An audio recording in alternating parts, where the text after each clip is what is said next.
Old Hollywood wasn't just glitz and glam. It was full of secrets, scandals, and strange truths. Behind the red carpets were real stories of deadly stunts, eerie deaths, odd diets, and shocking behavior. From Thelma Todd's mysterious end to animal cruelty on set, the Golden Age was way darker than it looked.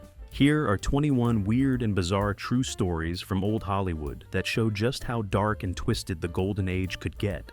Extreme star diets.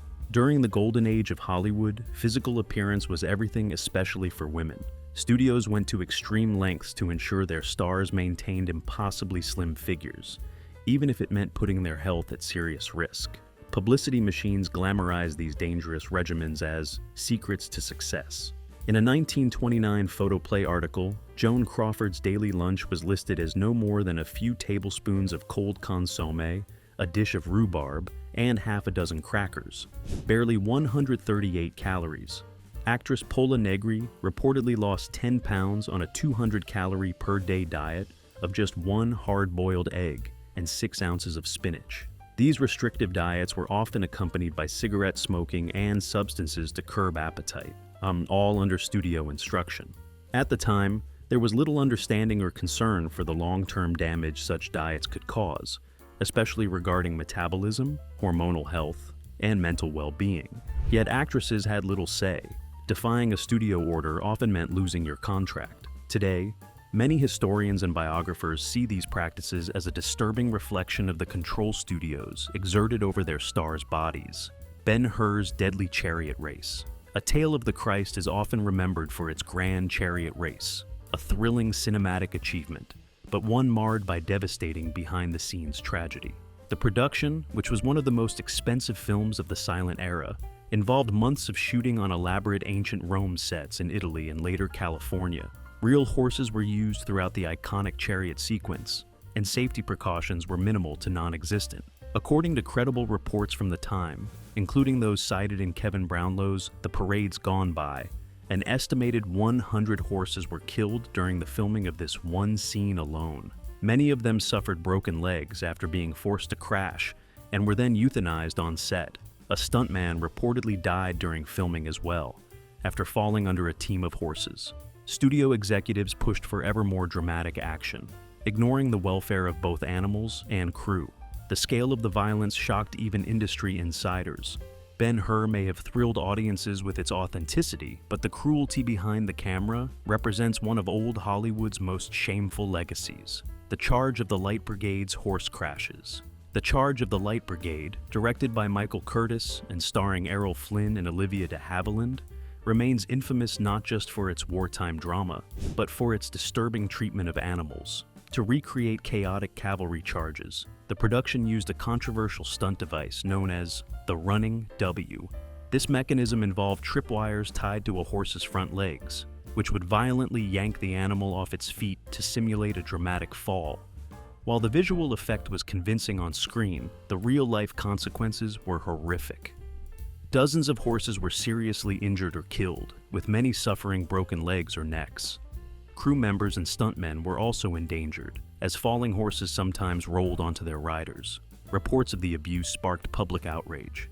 The American Humane Association, which had limited oversight of film sets at the time, condemned the movie and launched an investigation. Errol Flynn, deeply disturbed by what he witnessed, reportedly stormed off the set and later advocated against such treatment. Due to the scale of the backlash, the use of the running W was permanently banned in Hollywood after this film. Jesse James and the Cliff of Death. In the 1939 Western Jesse James, directed by Henry King and starring Tyrone Power and Henry Fonda, one particular stunt overshadowed the film's box office success. During a key action scene, filmmakers wanted a horse to appear, as if it was galloping off a cliff during a chase. To achieve the shot, they blindfolded a real horse and led it to fall off a 75-foot cliff into a river below. The blindfolds were hidden by painting fake eyes onto the horse's coverings to conceal the cruelty. The horse reportedly died upon impact or drowned shortly afterward. Audiences and animal welfare groups were horrified once the stunt's reality was made public. The backlash was swift and intense. Animal rights advocates and the public demanded that such reckless endangerment of animals be stopped. In response, Jesse James became the catalyst for one of the most significant policy changes in Hollywood's treatment of animals. The American Humane Association began working closely with film studios and introduced the now iconic phrase, "No animals were harmed in the making of this film," Thelma Todd's mysterious death. Known as the Ice Cream Blonde, Thelma Todd was a rising comedic actress in 1930s Hollywood. On December 16, 1935, she was found dead in her car in a garage near her cafe on the Pacific Coast Highway. Authorities ruled it an accidental carbon monoxide poisoning, suggesting she had fallen asleep with the engine running. However, disturbing details soon cast doubt on that conclusion. The autopsy revealed she had suffered a broken nose, cracked ribs, and bruises around her throat, injuries not easily explained by accidental asphyxiation. Rumors swirled that she had been murdered. Todd had recently been involved in a bitter feud over ownership of her successful cafe and was said to be entangled in an extortion scheme linked to organized crime. Others speculated that her death may have involved Roland West, her business partner and rumored ex-lover, who lived in the house connected to the garage. Despite these suspicions, no one was ever charged, and her death remains an enduring Hollywood mystery. The Wicked Witch goes up in flames. One of the most terrifying on-set accidents in old Hollywood occurred during the filming of The Wizard of Oz when Margaret Hamilton, who played the Wicked Witch of the West, suffered second-degree burns while shooting a scene involving fire and smoke. In the scene, the witch was supposed to disappear in a fiery puff after threatening Dorothy in Munchkinland. The special effects were timed to go off just as Hamilton dropped through a concealed trapdoor. However, the pyrotechnics erupted prematurely before she could escape safely. The flames engulfed her face and hands, causing severe burns that required 6 weeks of recovery. The green copper-based makeup used for her character added to the danger it was flammable and toxic if absorbed through burns. Hamilton later said she refused to sue MGM out of fear of being blacklisted. Her stunt double, Betty Danko, was also injured in a later scene involving a broomstick explosion and spent months in the hospital. These incidents reveal just how perilous film sets could be during that era, especially for women and stunt performers. Judy Garland's Punishing Oz diet. Judy Garland, only 16 at the time of filming The Wizard of Oz, was subjected to one of the most disturbing examples of studio control and cruelty in old Hollywood. MGM executives believed Garland was too chubby to play Dorothy and placed her on an extreme starvation diet. According to biographers like Gerald Clark and official MGM records, Garland's daily intake was restricted to thin chicken soup, black coffee, and a few lettuce leaves. Studio heads allegedly insisted she smoke up to 80 cigarettes a day to suppress her appetite. On top of that, she was prescribed amphetamines to keep her energetic during long filming hours and barbiturates to help her sleep. A dangerous cocktail that began her lifelong battle with drug dependency. Her weight, appearance, and even her voice were constantly criticized and manipulated. Studio handlers taped down her nose, applied chest-flattening corsets, and ridiculed her for minor imperfections. Despite her sweet, innocent portrayal of Dorothy, Garland was enduring immense physical and emotional abuse behind the scenes. Experts and friends have long attributed her later struggles and early death with addiction, anxiety, and depression to the trauma she endured on that set. Her story remains one of the saddest examples of how young stars were exploited in early Hollywood. Buddy Ebsen's near-fatal Tin Man makeup. Before Jack Haley became the Tin Man in The Wizard of Oz, the role was originally played by actor Buddy Ebsen. During early filming in 1938, Ebsen wore a costume and makeup that included a powder of pure aluminum dust applied to his face and body. After several days of filming, Ebsen began experiencing severe respiratory distress. He was rushed to the hospital with collapsed lungs and spent 2 weeks there recovering. The cause was clear. He had been inhaling toxic aluminum particles, which had coated the inside of his lungs. In his autobiography, Ebsen described feeling like his entire chest was being crushed. MGM replaced him without informing the rest of the cast, and hired Jack Haley, who wore a safer aluminum paste instead of powder, but Haley also suffered a serious eye infection from the new formula. Ebsen's incident was one of the first major warnings about the dangers of special effects makeup, yet the studio initially tried to cover it up. Strongheart, the dog's on-set tragedy. Hollywood's first true canine superstar's career ended in tragedy during the production of a film in 1929. While filming on a hot set under powerful arc lighting, Strongheart accidentally brushed against one of the lamps and suffered a severe burn. In those days, film sets were filled with dangerously hot equipment, and animal safety was rarely prioritized. At first, the injury didn't seem life-threatening, but the burn site later developed a tumor. Despite veterinary intervention, the cancer spread rapidly. Strongheart died on June 24, 1929, just a few weeks after the incident. His passing marked one of the earliest documented on-set animal fatalities in the film industry. Though he was mourned widely and even memorialized in a posthumous biography, his death highlighted the complete lack of animal safety regulations at the time. Unlike today's tightly monitored animal filming protocols, early Hollywood productions often treated even their most beloved animal stars as expendable. Noah's Ark, flood chaos. The 1928 Warner Bros. Biblical epic Noah's Ark remains infamous not only for its scale, but for the shocking human cost of one of its scenes. To simulate the Great Flood, the studio unleashed more than 600,000 gallons of water on its set, without proper safety protocols for the dozens of extras involved. Director Michael Curtiz demanded realism, so crew members opened floodgates with full force, sending torrents of water crashing through the stage. The rush of water knocked over props and people alike. Tragically, 3 extras drowned during filming, and scores more were injured. One man's leg was so badly crushed by a floating set piece that it had to be amputated on location. According to film historian Scott Iman, 35 ambulances were called to the scene. Extras were not informed of the risks and were paid meager wages. Many later sued the studio. This disaster played a major role in forcing Hollywood to begin addressing set safety. The industry began using controlled flood channels, rehearsed evacuations, and engineering assessments for future water scenes. Keaton's The General train accidents.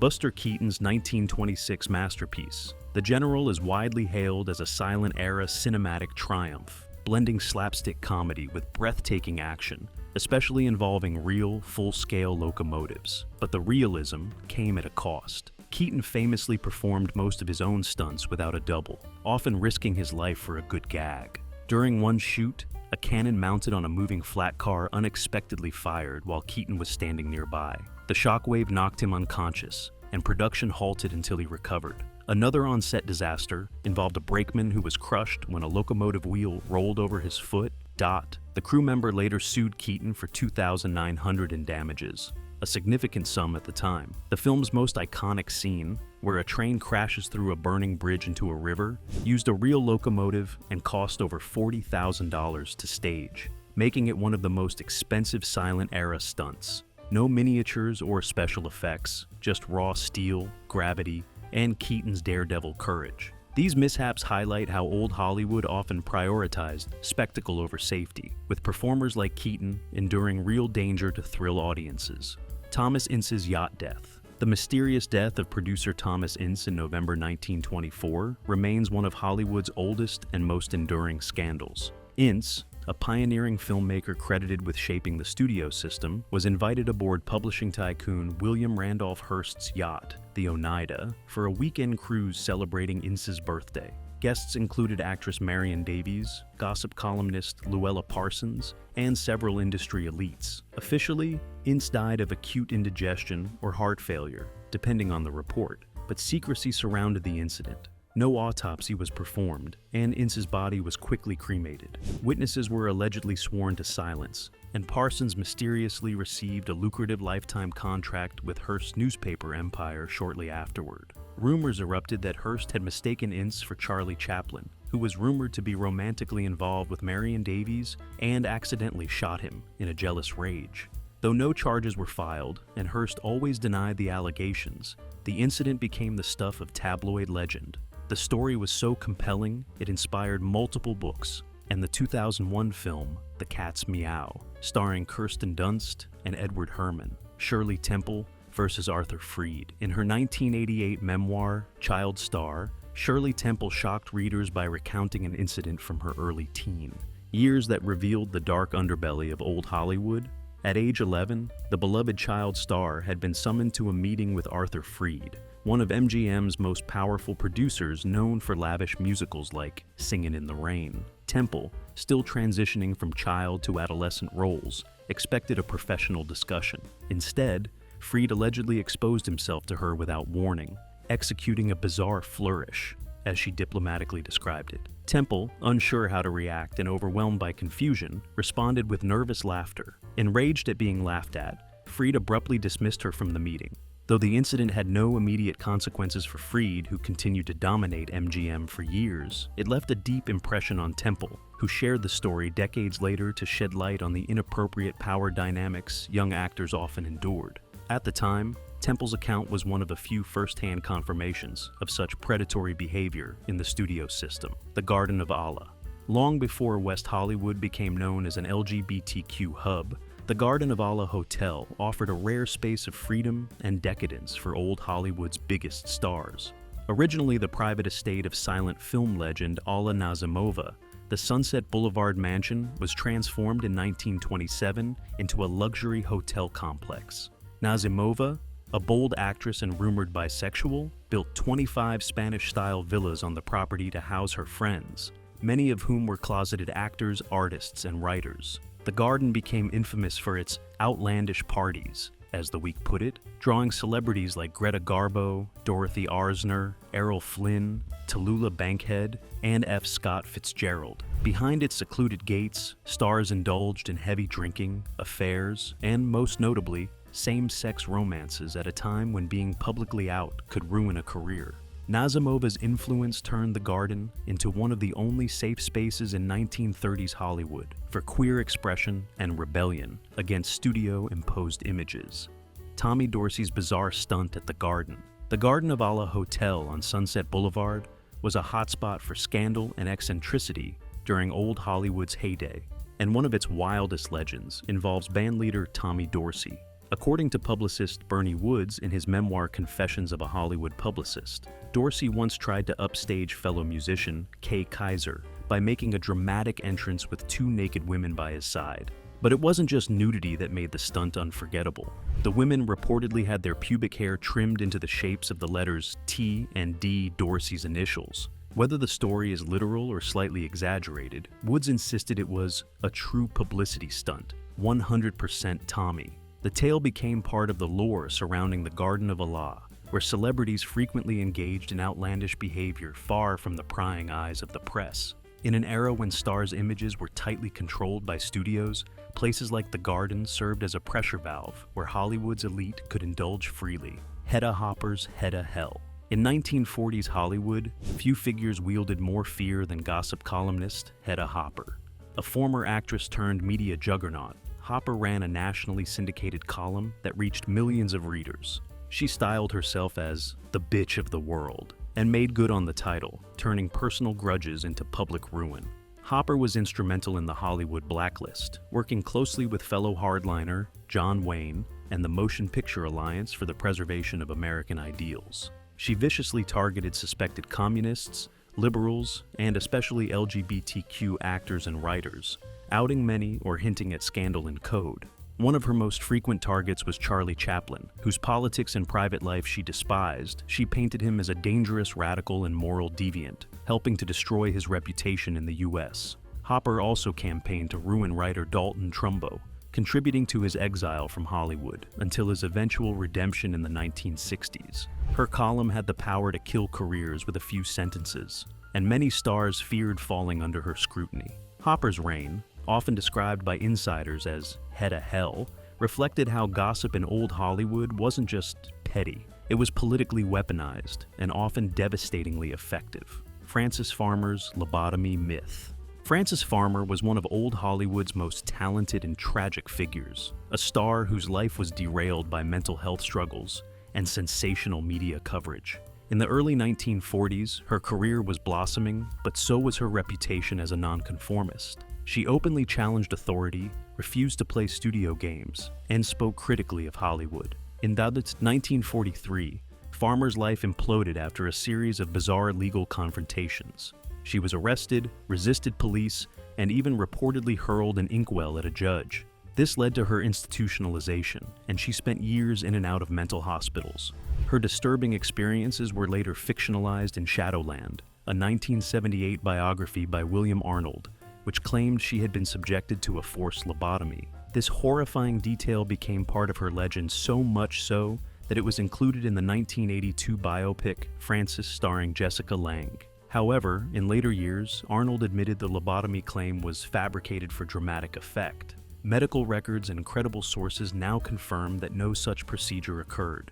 Still, the myth persists. Farmers are suffering systemic mistreatment, medical abuse, and loss of autonomy remains a chilling reminder of how early Hollywood disposed of difficult women under the guise of treatment. Lupe Velez's death and false rumor. Lupe Velez, known as the Mexican Spitfire for her fiery personality and comic roles, met a tragic end in 1944 that was later twisted into one of Hollywood's most grotesque urban legends. Devastated by a failed relationship and possibly facing an unwanted pregnancy, Velez wrote heartfelt suicide notes, then took an overdose of Seconal sleeping pills in her Beverly Hills bedroom.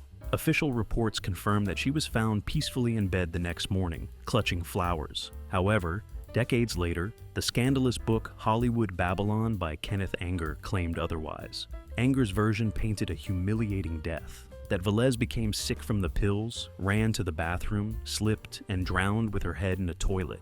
This lurid image circulated widely despite being completely unsubstantiated. In reality, autopsy and police reports show no evidence of such an accident. Velez died in her bedroom, not the bathroom, and there was no vomiting or drowning involved. The myth, rooted in misogyny and racism, turned her tragic suicide into a cruel punchline. Today, historians work to reclaim Velez's dignity and legacy, emphasizing her talent, charisma, and the true sadness of her end, without the bathroom fiction. Joan Crawford's stag film, Rumor. Throughout her long career, Joan Crawford fought off salacious rumors about her past, none more persistent than the claim that she appeared in a pornographic silent film before her Hollywood stardom. The alleged short, The Casting Couch, was rumored to be a stag film made in the early 1920s, when Crawford, then Lucille LeSueur, was struggling to break into showbiz. According to the tale, MGM fixers later bought up and destroyed all existing copies to protect their rising star. No copy has ever surfaced, and no verifiable stills or documentation have confirmed the film's existence. However, Crawford's first husband, Douglas Fairbanks Jr., reportedly told biographers that she had admitted to him, privately, that the rumor was true. The story gained traction due to Crawford's racy flapper image in early roles and her transformation into a polished, studio-controlled icon. While the stag film remains unproven, it became part of Crawford's complicated legacy, a mix of grit, reinvention, and rumors fueled by old Hollywood's obsession with controlling and rewriting its stars' narratives. Whether real or not, the tale reflects how actresses' early careers were often reimagined or erased entirely to match the sanitized image studios wanted the public to believe. Loretta Young's secret child. In 1935, Loretta Young, one of MGM's most beloved actresses, was at the height of her fame when she became pregnant following an alleged affair, and, by some accounts, an instance of sexual coercion, with Clark Gable during filming of The Call of the Wild. Gable was married, and an out-of-wedlock pregnancy could have obliterated Young's career. To protect her reputation, she vanished from the public eye for months and gave birth to a daughter, Judy, in secret. Young then arranged for the infant to be placed in a Catholic orphanage in Los Angeles. 18 months later, in a carefully orchestrated move, she staged a public adoption of her own child. Judy Lewis grew up believing she had been adopted, unaware that Loretta Young was her biological mother and Clark Gable her father. Lewis didn't learn the truth until adulthood, piecing it together through rumors, physical resemblance, and eventually a private admission from Young. The story remained a Hollywood secret for decades. Young's decision was shaped by the oppressive studio system and Catholic guilt, a haunting example of how female stars were forced to choose between survival and truth in an industry that punished any deviation from its image of perfection. Shirley. Temple assassination attempt. In one of old Hollywood's most chilling and little-known incidents, child star Shirley Temple narrowly escaped an assassination attempt in 1939. At just 10 years old, Temple was the most famous child in the world, adored by millions for her films, dimples, and angelic singing voice. During a live radio broadcast where she was performing Silent Night, a woman in the audience pulled out a pistol and pointed it directly at her. The would-be assassin, later found to be mentally unstable, believed that Temple had stolen the soul of her deceased daughter. In her delusion, she thought that killing Temple would release her child's spirit. Fortunately, security intervened before the woman could fire. Temple later recalled the event in her memoir with eerie calm, noting that the woman's reasoning seemed understandable to her young mind at the time. The story is often omitted from official accounts of Temple's life, but it reveals the darker side of fame even for a child. It also serves as a rare documented case of the dangers celebrity could attract, especially when the adoration of fans tipped into obsession. For all her sparkle on screen, Temple's real life included moments of true terror. Thanks for watching. If these jaw-dropping stories left you stunned by Hollywood's darker, stranger side, don't forget to like, subscribe, and hit the bell for more behind-the-scenes drama. Got a favorite old Hollywood legend or a bizarre moment we missed? Or drop it in the comments below. Until next time, stay tuned.